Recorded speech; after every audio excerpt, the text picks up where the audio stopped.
माँ की सेवा ही करनी थी तो मुझसे शादी क्यों की? मयंक जी, आज शाम को दोस्तों के साथ मॉल घूमने, शॉपिंग फिर डिनर का प्रोग्राम है ना? राखी ने अपने पति मयंक को फोन करके पूछा। हाँ, शाम को 6 बजे तैयार रहना और माँ के खाने पीने की भी व्यवस्था कर देना, मयंक बोला। ठीक है, मैं बहुत एक्साइटेड हूँ। कितने महीनों के बाद यूं बाहर समय बिताने का मौका मिलेगा। राखी खुश होते हुए बोली।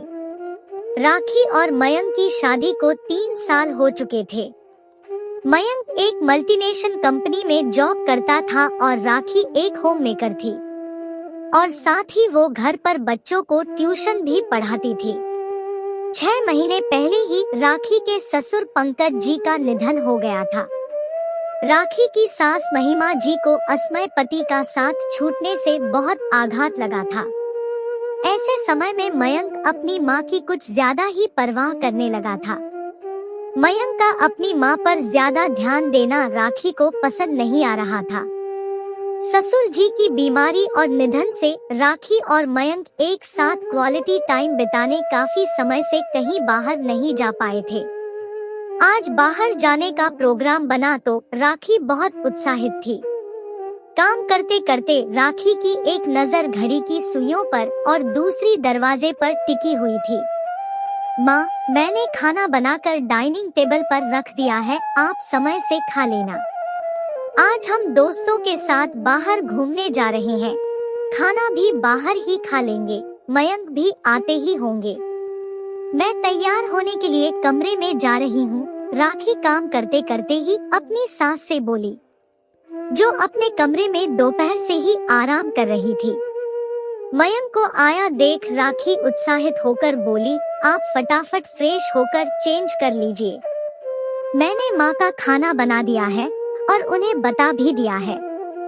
रोज की तरह मयंक सबसे पहले अपनी माँ से मिलने उनके कमरे में गया। देखा तो माँ बिस्तर पर निढाल सी पड़ी थी।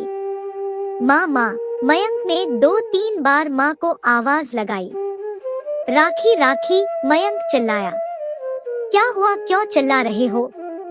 राखी थोड़ा नाराज होते हुए बोली। राखी, शायद माँ का बीपी लो हो जाने के कारण माँ को चक्कर आ गए हैं। देखो माँ बेहोश हो गई है। ओह, मैं फटाफट नींबू पानी ले आती हूँ और कॉफी भी बना लाती हूँ। किसी ना किसी से तो माँ ठीक हो जाएंगी और हम समय से मॉल पहुँच सकेंगे, राखी बोली। क्या कह रही हो तुम? माँ को ऐसी हालत में छोड़कर हम कहीं नहीं जाएंगे। 10 मिनट में अगर माँ ठीक नहीं हुई तो मैं उन्हें डॉक्टर के पास लेकर जाऊंगा, मयंक बोला। राखी गुस्से में पैर पटकते हुए किचन में जाती है। घरेलू इलाज के बाद भी जब स्थिति सामान्य नहीं हुई तो मयंक माँ को डॉक्टर के पास ले गया। राखी की आंखों से गुस्से से अंगारे बरस रहे थे। उसने अपना सारा श्रृंगार उतारा और कमरे में इधर उधर फेंक दिया और रोते रोते सो गई। मयंक और माँ घर आते हैं। राखी, खाना लगाओ, माँ को दवाइयाँ भी देनी है, मयंक बोला। राखी ने कोई जवाब नहीं दिया। वो जानता था राखी नाराज है। वो खुद ही किचन में गया। डॉक्टर के कहे अनुसार टमाटर के रस में थोड़ी सी काली मिर्च और नमक डालकर ले आया। माँ को थोड़ा सा खाना खिलाया, फिर राखी के पास आया। चलो राखी, थोड़ा खाना खा लो, मयंक बोला। तुम्हारी जिंदगी में तुम्हारी माँ के अलावा कोई और है भी कि नहीं? 24 घंटे अगर तुम्हें अपनी माँ की ही सेवा करनी थी तो मुझसे शादी क्यों की? राखी मयंक पर बरस पड़ी। राखी, ये तुम कैसी बात कर रही हो? भविष्य में और मौके आएंगे बाहर घूमने के, पर मैं इतना बेरहम बेटा नहीं हूँ जो माँ को तकलीफ में देखकर भी घूमने चला जाऊं। पापा होते तो उन्हें संभाल लेते। उनके जाने के बाद कैसी हालत हो गई है माँ की, ऐसे समय में हमें उनका थोड़ा ज्यादा ध्यान रखना ही होगा। मैं तुमसे इसमें थोड़े से साथ की उम्मीद रखता हूँ, मयंक बोला। राखी गुस्से में मुंह फेर कर सो गई।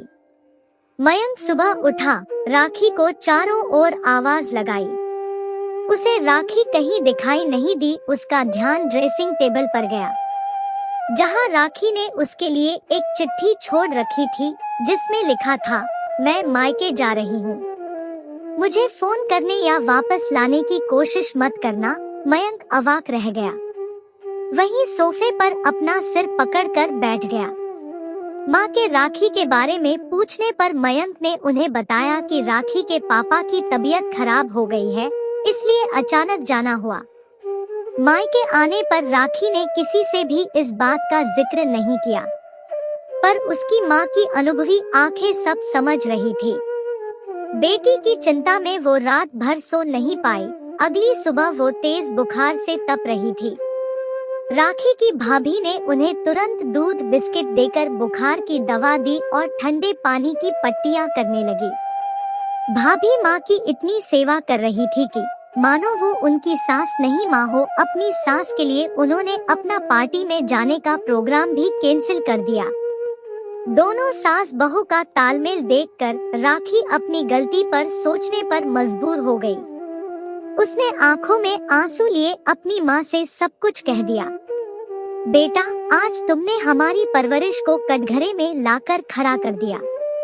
इतनी छोटी बात पर भला कोई अपना घर छोड़ता है, वो भी ऐसे समय में जब तुम्हारे पति और तुम्हारी सास को तुम्हारी जरूरत थी। तुम्हारी सास अभी अपने पति के गम से उभर नहीं पाई है। तुम्हारा पति ऐसे में बेटे का फर्ज निभा रहा है, तो तुम उल्टा उस पर शब्दों के तीर छोड़ आई। ऐसे संस्कार नहीं दिए थे हमने तुमको। राखी की मम्मी दुखी होते हुए बोली। ससुराल में अगले दिन मयंक ऑफिस जाने से पहले अपने और माँ के लिए चाय नाश्ते का इंतजाम कर रहा था। रहने दे मयंक, अब मैं पहले से बेहतर हूँ, ये सब मैं कर लूंगी। तू पहले बहू के पास जा, उसके पापा की तबीयत ठीक नहीं है, तुझे इस समय उसके पास होना चाहिए, माँ महिमा जी बोली। तभी दरवाजे पर दस्तक हुई। मयंक ने दरवाजा खोला। सामने राखी को उसके पसंदीदा रंग पीले रंग की साड़ी में देखा। दोनों की आंखों से आंसुओं का झरना बह निकला। मयंक जी, मुझे माफ कर दीजिए। माँ के प्रति बेटे की चिंता को मैं समझ ना सकी। राखी अपने आंसू पोंछते हुए सीधे सास के पास जाने लगी। मयंक ने उसे रोककर कहा, मैंने माँ को तुम्हारे मायके जाने की सच्चाई नहीं बताई है। अगर बता देता तो उन्हें बहुत दुख होता। शायद हमारे साथ फिर सहज रूप से रह भी नहीं पाती। राखी अपनी करनी पर शर्मिंदा थी और अपने पति की समझदारी पर भावुक भी थी कि उसने सास की नजरों से उसे गिरने से बचा लिया था।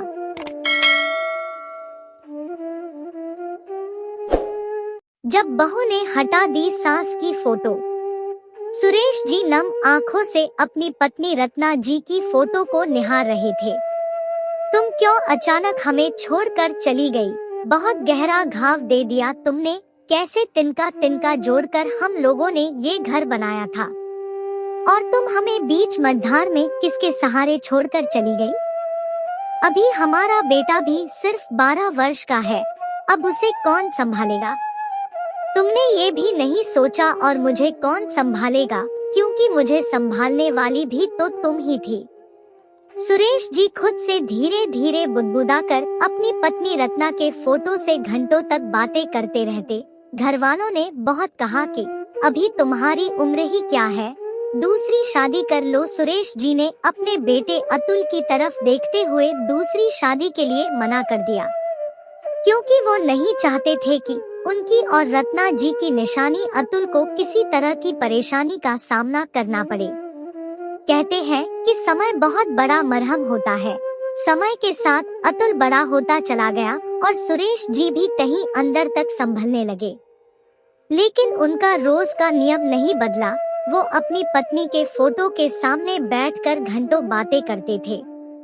जब अतुल शादी के लायक हुआ तो उसकी बुआ ने उसकी शादी अपनी ननद की बेटी किंजल से करवा दी। किंजल विदा होकर सुरेश जी के घर आ गई और वह घर गृहस्थी धीरे धीरे संभालने लगी थी।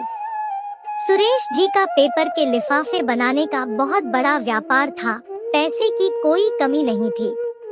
जब सुरेश जी अपने आप को थका हुआ महसूस करने लगे तो उन्होंने अपना व्यापार अपने बेटे को सौंप दिया। अब घर को किंजल और व्यापार को अतुल संभालने लगा। सब कुछ बहुत अच्छे से चल रहा था, लेकिन सुरेश जी ने महसूस किया कि उनकी बहू किंजल एक एक करके उनकी पत्नी रत्ना द्वारा लाए सामान को हटाकर नई नई चीजें लाने लगी। सुरेश जी को बड़ा दर्द होता था कि कैसे रत्ना जी ने हर चीज को बड़े चाव से खरीदा था। हर चीज में उनकी यादें बसी थी। जब वह चीज वहां से हटती सुरेश जी कुछ बोल तो नहीं पाते, मगर उनकी आंखों में आंसू आ जाते। सुरेश जी की पत्नी रत्ना जी की बड़ी फोटो ड्राइंग रूम में सामने ही लगी हुई थी। सुरेश जी अक्सर उसी से बातें करते रहते थे। एक दिन किंजल अतुल से बोली, अब ये फोटो बहुत पुरानी हो गई है, ड्राइंग रूम में अच्छी नहीं लगती, यहाँ कोई नई पेंटिंग लगा देते हैं। पहले तो अतुल ने मना किया, मगर किंजल की जिद के आगे उसे झुकना पड़ा। अब किंजल मौके की तलाश करने लगी। एक दिन सुरेश जी अपनी किसी रिश्तेदारी में गए हुए थे और जब वहाँ से वापस आए तो ड्राइंग रूम में अपनी पत्नी की फोटो ना देखकर एकदम घबरा गए और जोर से चिल्लाए, अतुल, किंजल, ये क्या है? तभी किंजल और अतुल दौड़कर आए। तुम्हारी माँ की फोटो कहाँ है? वो काफी पुरानी हो गई थी, इसलिए हटा दी। पुरानी हो गई थी? अरे पुरानी तो इस घर की हर एक ईंट है जिसमें तेरी माँ के त्याग की कहानी समाई हुई है। इसे भी हटा दो। अगर वो मुझे ना मिली होती तो शायद मैं सुरेश ना होकर कहीं मारा मारा फिर रहा होता। उसने अपनी हर इच्छा को मारकर अपने जेवर को गिरवी रखकर मुझे संभाला। मैं उसे पेपर लाकर देता, वो लिफाफे बनाती थी। मैं उन लिफाफों को बाजार में जाकर बेचता था।